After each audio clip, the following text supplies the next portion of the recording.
Oke, bismillahirrahmanirrahim. Kita lanjut lagi ya. Tadi belum selesai. Terputus ya. Oke, kualifikasi akuntan profesional ya. Nah, professional values adanya nilai. Nah, values nilai profesional ya, artinya dia menjunjung tinggi pekerjaannya gitu ya. Maksudnya gini. Dia tidak membocorkan kelemahan kliennya, atau dia membocorkan satu perusahaan dengan perusahaan yang lain gitu kan, karena dia yang megang datanya. Adanya etika ya. Nah, adanya etika ya. Lalu adanya attitude ya, sikap ya. Lalu ada 3 bidang utama yaitu accounting, finance, and related knowledge ya. Adanya keahlian akuntansi, keuangan, dan hubungan atau keduanya ini gitu ya. Lalu organisasional dan business knowledge ya, pengetahuan organisasi dan bisnis ya. Nah, ini jadi harus tahu dua-duanya nih, satu sisi secara organisasi seperti apa dan juga bisnisnya seperti apa gitu ya. Lalu information technology knowledge and competence ya. Nah, jadinya ada kemampuan, pengetahuan tentang informasi teknologi dan kompetensinya ya. Nah, dari keahlian skill. Ini masih ada yang gabung-gabung ya. Nah, yaitu ada intellectual skill, keahlian intelektual ya. Dia jadi memiliki daya pikir yang kuat ya, memiliki daya analisa yang kuat. Nah, technical dan functional skills, artinya keahlian teknis ya. Tahu cara-caranya ya, untuk mengatasi sebuah masalah A nih, dia caranya seperti ini gitu ya. Masalah B dia tahu caranya seperti ini ya. Lalu fungsi-fungsinya seperti apa ya. Lalu personal skills ya, keahlian personal, keahlian kekhasan tiap-tiap orang ya, memiliki kekhasan sendiri ya. Adanya interpersonal dan communication skill ya. Keahlian komunikasi ya. Lalu organizational and business management skill, keahlian mengatur ya bisnis dan juga organisasi. Nah, profesi akuntansi, pekerjaan yang bersifat umum, mudah dipelajari oleh berbagai pihak. Nah, apalagi sekarang sudah ada software-softwarenya ya. Nah, akuntansi ini penting karena dari akuntansi inilah dia bisa memancing dana ya, dana hibah, dana pinjaman ya. Nah, dari mana? Dari ini akuntansi ini ya. Hasil pekerjaan merupakan laporan keuangan yang dibutuhkan banyak pihak sehingga semua orang ingin mempelajarinya ya. Nah, jadi sebuah usaha kalau tidak ada laporan akuntansinya, walaupun dibilang labanya besar, tapi kalau tidak ada laporan akuntansinya, maka itu sama saja dikatakan ngecap ya kalau bahasanya ya. Mana laporan akuntansinya? Katanya labanya sekian persen, tumbuh berpuluh-puluh persen, ya kan? Tapi laporan akuntansinya mana? Kalau sekarang kalau pemerintah itu ada namanya BPK ya, BPK, Badan Pemeriksa Keuangan. Nah, dari BPK itu akan terlihat laporan-laporan akuntansinya, auditingnya ya, itu secara pemerintahan ya. Kalau mau dibilang sehat atau tidaknya salah satunya BPK itu kan. Kalau dibilang diperiksa oleh BPK-nya bagus ya bagus berarti. Kalau dibilang sama BPK-nya kurang bagus ya berarti memang kurang bagus gitu kan.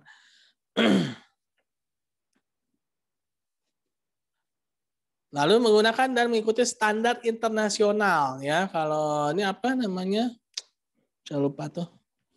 Standar akuntansi internasional ya.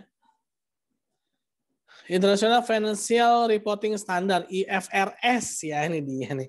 IFRS ya, International Financial Reporting Standard ya. Standar kurikulum internasional dan International Education Standard, auditor internasional, auditor standar ya. Jadi ada standar internasionalnya. Kenapa sih harus ada standar internasional? Ya biar semua orang tuh tahu ya, bareng-bareng sama-sama tahu gitu loh.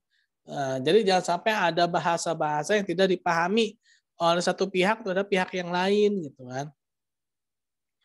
Nah, menggunakan standar akuntansi internasional dan menyusun laporan keuangan ya, dan International Public Sector Accounting Standard, International Financial Reporting Standard ya, dan International Financial Reporting Standard for Small medium enterprise, ya. Lalu auditor bekerja dengan international auditing standard, ya, tunduk pada kode etik internasional. Nah, semua ini adalah standar global internasional, ya. Tadi ya, kenapa sih harus internasional ya? Lagi biar kita sama-sama paham, sama-sama tahu, ya. Nah, kalau di Indonesia itu namanya Pernyataan Standar Akuntansi Keuangan atau PSAK. Standar Akuntansi Keuangan entitas tanpa akuntabilitas publik signifikan SAK etap. Lalu ada lagi standar akuntansi entitas mikro kecil menengah SAK EMKM, ya. Nah, lalu standar akuntansi syariah, ya. Nah, mengatur transaksi syariah, pelaporan organisasi syariah ditetapkan bersama dengan PSAK dan SAKET, ya. AP dan EMKM tergantung entitasnya. Nah, lalu ada lagi ISAK 35 penyajian laporan keuangan organisasi berorientasi non laba, ya. Nah, ini dia semuanya ada standarnya, ya. Lalu mengatur pelaporan ekuitas net aset diterapkan sama PSAK dan SAK etap atau MKM tergantung entitasnya, ya. Standar akuntansi permintaan SAP digunakan entitas pemerintah pusat dan daerah dalam menyusun laporan keuangan. Standar berbasis akrual dengan referensi utama atau IPSAS, ya, International Public Sector Accounting Standard, ya. Nah, jadi ada standarnya semuanya, ya. Nah, kenapa sih harus standarnya? Ya biar tadi sama-sama paham. Jadi UMKM itu dia bisa berkembang, ya, dengan standar internasional. Ada lagi sertifikasi profesi, ya, nanti juga penting, ya. Jadi sekarang nanti, ya, sekarang dan nantinya sekarang sudah mulai, ya, adanya sertifikasi profesi, ya. Jadi misalkan teman-teman ini mau jadi SDM, jadi seorang manajer SDM harus ada sertifikasi manajer SDM, gitu kan, sertifikasi MSDM, ya, manajemen sumber daya manusia. Nah, semua itu ada sertifikasi profesinya. Pengakuan global kompetensi dan profesionalitas, kompetensi umum dan khusus, kombinasi pendidikan, ya. Nah, pilihan profesi akuntansi, bidang profesi ini akuntansi, ya. Nah, ini yang harus dibutuhkan, ya, teman-teman, ya. Nah, lalu bagaimana manajer dan pemimpin di era 4.0, ya, dapat menyatukan dan memberikan arah tujuan yang jelas, ya. Nah, ini semua sih sebenarnya bisa dilihat, ya, teman-teman, ya. Ini adalah kebutuhan-kebutuhan, ya, yang harus kita miliki, ya, dibutuhkan oleh orang lain dan kita harus miliki, yaitu adanya leader, jiwa leader di era 4.0, strategi bisnis 4.0, peningkatan kualitas SDM, ya, penggunaan teknologi digital, harmonisasi proses bisnis, kebijakan dengan aturan sesuai dengan cara digital, menarik investor dan perluas jaringan bisnis. Karakter pelaku bisnis 4.0, perusahaan menawarkan solusi masalah yang dihadapan masyarakat, ya. Nah, ini, ya. Ini udah, ya, ini tugas aja ini, ya. Oke, teman-teman, memang tinggal dikit aja sih, ya. Untuk pertemuan hari ini mungkin sampai sini dulu, ya. Ada yang mau ditanyakan?